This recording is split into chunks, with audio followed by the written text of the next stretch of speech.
Welcome to your own channel, ATP for Learning. I am Aashish.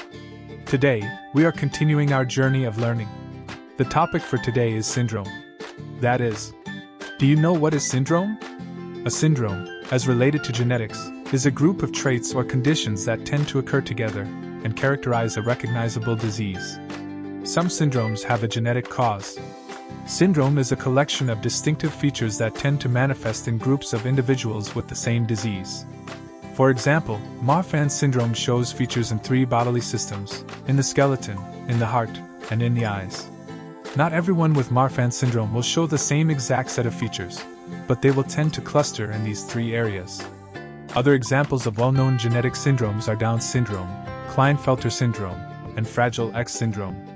Thank you for joining me in the amazing journey of learning. We will again meet with some new innovative topics. Please support me by liking, sharing, and subscribing.